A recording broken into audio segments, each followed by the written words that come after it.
Hi ಎಲ್ರಿಗೂ ನಮಸ್ಕಾರ. ನಾನಿವತ್ತು ನಿಮಗೆ ಮಿನಿಫಿಕ್ಸ್ ಬಗ್ಗೆ ಎಕ್ಸ್ಪ್ಲೇನ್ ಮಾಡ್ತೀನಿ. ಮೊದಲೆಲ್ಲ ಇಂಟೀರಿಯರ್ ಮಾಡಿಸ್ಬೇಕಾದ್ರೆ ಪ್ಲೈವುಡ್ಗೆ ಸ್ಕ್ರೂ ಹಾಕಿಸಿ ಫಿಟ್ಟಿಂಗ್ ಮಾಡಿಸ್ತಾಯಿದ್ರು. ಕಾರ್ಪೆಂಟ್ರುಗಳೆಲ್ಲ ಸ್ಕ್ರೂ ಹಾಕೇ ಫಿಟ್ಟಿಂಗ್ ಮಾಡ್ತಿದ್ರು, ನಾವು ಕೂಡ ಸ್ಕ್ರೂ ಹಾಕಿ ಮಾಡ್ತಾಯಿದ್ವಿ. ಅದಾದಮೇಲೆ ಕೆಲವೊಂದು ಪ್ರಾಬ್ಲಮ್ ಬರ್ತಾಯಿತ್ತು. ಏನಂತಂದರೆ ಪ್ಲೈವುಡ್ಗೆ ಸ್ಕ್ರೂ ಹಾಕಿದಾಗ ಕೆಲವೊಂದು ಓಪನ್ ಆಗ್ತಾಯಿತ್ತು, ಅದು ಪ್ಲೈವುಡ್. ಇನ್ನು MDF ಹಾಕಿದ್ರೆ MDF ಒಡೆದೋಯ್ತಾಯಿತ್ತು. ಪಾರ್ಟಿಕಲ್ ಬೋರ್ಡ್ಗಂತೂ ಸ್ಕ್ರೂ ಹಾಕಿ ಒಂದು ಸಲ ಹಾಕಿ ಓಪನ್ ಮಾಡಿದ್ರೆ ಇನ್ನು ಆಯ್ತಾನೇ ಇರಲಿಲ್ಲ. ಹಾಗಾಗಿ ಅದಕ್ಕೆ ಆಲ್ಟರ್ನೇಟಿವ್ ಮಾಡ್ಲರ್ ವರ್ಕಲ್ಲಿ ಮಿನಿಫಿಕ್ಸ್ ಅನ್ನೋದನ್ನು ಇಂಟ್ರೊಡ್ಯೂಸ್ ಮಾಡಿದ್ರು.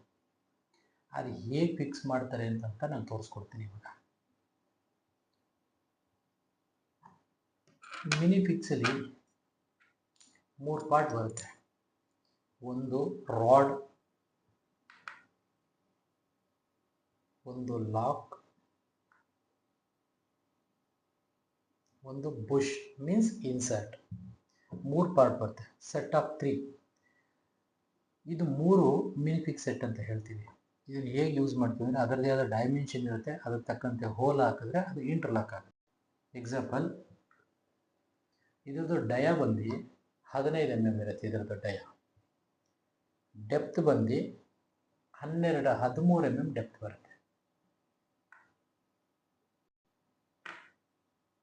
ಬುಷ್ 10 mm ಡಯ ಬರುತ್ತೆ, ಡೆಪ್ತ್ ಬಂದು 12 mm ಡೆಪ್ತ್ ಬೇಕು ಇದಕ್ಕೆ. ಇದು ಮಿನಿಫಿಕ್ಸ್ ರಾಡ್. ಇದು ರಾಡ್ ಹೋಗಿ ಇದಕ್ಕೆ ಇನ್ಸರ್ಟ್ ಆಗುತ್ತೆ.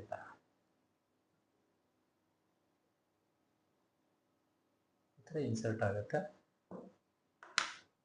ಇದಕ್ಕೆ ಬೇಸ್ ಏನು ಅಂತಂದರೆ, ಇದು ಮೆಟೀರಿಯಲ್ ಹಾಳಾಗಬಾರ್ದು ಅಂತ ಅಂದ್ಬಿಟ್ಟು ಒಂದು ವುಡ್ ಪೀಸ್ ಯೂಸ್ ಮಾಡ್ತೀವಿ. ಆ ವುಡ್ ಪೀಸಿಗೆ ನಾವು ಡ್ವೆಲ್ ಅಂತ ಹೇಳ್ತೀವಿ. ಇದು 8 mm ಇರುತ್ತೆ, ಇದು 40 mm ಇರುತ್ತೆ. ಇದು standard 8x40 dowel, wood dowel. ಇದು ಹಾರ್ಡ್ ಇರುತ್ತೆ, ಗಟ್ಟಿ ಇರುತ್ತೆ, ಇದು ಕಟ್ ಆಗುತ್ತೆ. ಯಾವ ಥರ ಯೂಸ್ ಮಾಡ್ತೀವಿ ನಾನು ತೋರಿಸ್ಕೊಡ್ತೀನಿ. ಸಿಂಪಲ್. ಇದು MDF. ಈ MDFಗೆ ಯಾವ ಥರ ಹಾಕಬೇಕು ಅಂತ ಅಂದ್ಬಿಟ್ಟು ನಾನು ತೋರಿಸ್ತೀನಿ. ಯಾವ ಥರ ಬಿಗಿ ಬರುತ್ತೆ ಅಂತ ನಾನು ಹೇಳ್ಕೊಡ್ತೀನಿ.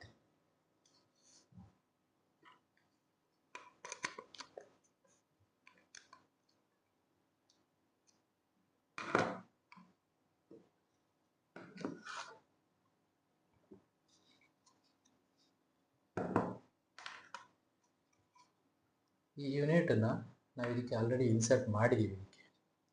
ಇದಕ್ಕೆ ಇನ್ಸರ್ಟ್ ಮಾಡಿದ್ದೀವಿ. ಇದಕ್ಕೆ 2 ಸಪೋರ್ಟಿವ್ ಆಗಿ ಡೋಲ್ ಪೀಸ್ ಹಾಕ್ತೀವಿ.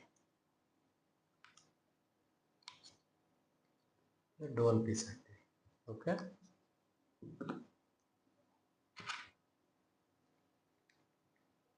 ಈ ವೈಟ್ ಪುಷ್ ಇರುತ್ತಲ್ಲ, ಇದನ್ನು ಆಪೋಸಿಟ್ ಪ್ಯಾನಲ್ ಏನಿರುತ್ತೆ ಅದಕ್ಕೆ ಹೋಲ್ ಮಾಡಿ ಅದಕ್ಕೆ ಇನ್ಸರ್ಟ್ ಮಾಡ್ತೀವಿ. ಇದು ಇನ್ಸರ್ಟ್ ಮಾಡ್ತೀವಿ. ಇನ್ಸರ್ಟ್ ಮಾಡಾದಮೇಲೆ ಈ ಇನ್ಸರ್ಟಿಗೆ ಮಿನಿಫಿಕ್ಸನ್ನು ಇದಕ್ಕೆ ಹಾಕ್ತೀವಿ.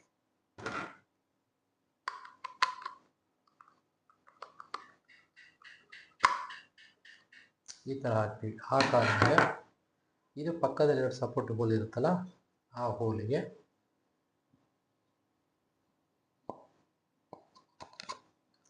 ಈ ಥರ ಹಾಕಿ ಇದನ್ನು ಈ ಥರ ತಿರುಗಿಸಿ ಲಾಕ್ ಮಾಡ್ತೀವಿ. ಅವಾಗ ಏನಾಗುತ್ತೆ, ಇದು ಬರಲ್ಲ, ಫುಲ್ ಸ್ಟ್ರೆಂತ್ ಆಗುತ್ತೆ, ಲಾಕ್ ಆಗುತ್ತೆ. ಅಂದರೆ ಇದನ್ನು ನೀವು ಎಷ್ಟು ಸಲ ಬಿಚ್ಚಿ ಎಷ್ಟು ಸಲ ಬೇಕಾದ್ರೂ ಅಸೆಂಬ್ಲಿ ಮಾಡ್ಬೋದು. ಸ್ಕ್ರೂ ಹಾಕಿದ್ರೆ ಒಂದು ಸಲ ಸ್ಕ್ರೂ ಹಾಕಿ ತೆಗೆದ್ರೆ ಆ ಜಾಗ ಒಡೆದೋಗಿರುತ್ತೆ, ಡ್ಯಾಮೇಜ್ ಆಗಿರುತ್ತೆ. ಪುನಃ ಸ್ಕ್ರೂ ಹಾಕಿದಾಗ ಅದು ಆಗಲ್ಲ, ಗ್ರಿಪ್ ಬರಲ್ಲ, ಹಿಡ್ಕೊಳ್ಳಲ್ಲ. ಇದು ಎಷ್ಟು ಸಲ ಬೇಕಾದ್ರೂ ಹಾಕ್ಬೋದು. ಈ ಥರ ಯೂಸ್ ಮಾಡ್ತಾರೆ. ಅಂದರೆ ಇದು ಎಕ್ಸ್ಪೋಸ್ ಆಗುತ್ತೆ ಅಂದರೆ ನಮಗೆ ಇದು ಒಳಗಡೆ ಕಾಣಿಸ್ತೈತೆ ಅಂದರೆ ಇದನ್ನ ಹೊರಕಾದಂಗೆ ಹಾಕ್ತಾರೆ, ಅಥವಾ ಇದು ಎಕ್ಸ್ಪೋಸ್ ಆಗ್ತದೆ ಅಂತಂದರೆ ಇದನ್ನು ಈ ಥರ ತಿರುಗಿಸಿ ಹಾಕ್ತಾರೆ, ಒಳಗಡೆ ಕೈಗೆ ಲಾಕ್ ಅನ್ನೋ ಥರ ಮಾಡ್ತಾರೆ. ಅದು 2 ಸೈಡ್ ಇದೆ ಅಂದರೆ ಇದಕ್ಕೆ ಒಂದು ಕ್ಯಾಪ್ ಬರುತ್ತೆ ಚಿಕ್ಕದು, ಆ ಕ್ಯಾಪ್ನ ಇನ್ಸರ್ಟ್ ಮಾಡ್ತಾರೆ. ಇದ್ರದ್ದು ಮೆಜರ್ಮೆಂಟ್ ಎಲ್ಲ ಬೇಕು ಅಂತಂದರೆ, ಯಾರಿಗಾದ್ರೂ ಕಾರ್ಪೆಂಟ್ರುಗಳಿಗೆ ಮೆಜರ್ಮೆಂಟ್ ಬೇಕು ಅದು ಹಾಕೋಕ್ಕೆ, ಹೆಂಗೆ ಫಿಕ್ಸ್ ಮಾಡಬೇಕು ಅನ್ನೋ ಡೌಟ್ ಇತ್ತು ಅಂತಂದರೆ ನನಗೊಂದು ಮೆಸೇಜ್ ಮಾಡಿ. ಮೆಸೇಜ್ ಮಾಡಿದರೆ ಒಂದು ಕಾಮೆಂಟ್ ಮಾಡಿದ್ರೆ ನಾನು ನಿಮಗೆ ಮೆಜರ್ಮೆಂಟು ನನಗೆ ಯಾವ ಥರ ಅದಕ್ಕೆ ಮಿಷಿನಿಂಗ್ ಮಾಡಬೇಕು, ಹೇಗೆ ಮಾಡ್ಬೋದು, ಮ್ಯಾನ್ಯುವಲಾಗಿ ಹೇಗೆ ಮಾಡಬೇಕು ಅಂತ ಅಂದ್ಬಿಟ್ಟು ನಾನು ಒಂದು ವಿಡಿಯೋ ಮಾಡಿ ಹಾಕ್ಕೊಡ್ತೀನಿ. ಕೆಲಸ ಮಾಡೋರಿಗೆ ಹೆಲ್ಪ್ ಆಗಲಿ. ಕಾರ್ಪೆಂಟ್ರುಗಳು ಎಲ್ಲರೂ ಕೆಲಸ ಮಾಡ್ತಾರೆ, ಆದರೆ ಮಿನಿಫಿಕ್ಸ್ ಮಾಡೋರು ಹೇಗೆ ಮಾಡ್ತಾರೆ, ಮಿಷಿನಲ್ಲಿ ಮಾಡೋದು ಅಂತಂದರೆ ಸಾಕಷ್ಟು ಬಂಡವಾಳ ಹಾಕ್ಕೊಂಡು ಮಿಷನ್ ಮಾಡಿರ್ತಾರೆ. ಮ್ಯಾನ್ಯುವಲಾಗಿ ಹೇಗೆ ಮಾಡಬೇಕು ಅಂದ್ಬಿಟ್ಟು ನಾನು ನಿಮಗೆ ವಿಡಿಯೋದಲ್ಲಿ ತೋರಿಸ್ಕೊಡ್ತೀನಿ. Okay, thank you. ಒಂದು ಲೈಕ್ ಮಾಡಿ, ಸಬ್ಸ್ಕ್ರೈಬ್ ಮಾಡಿ.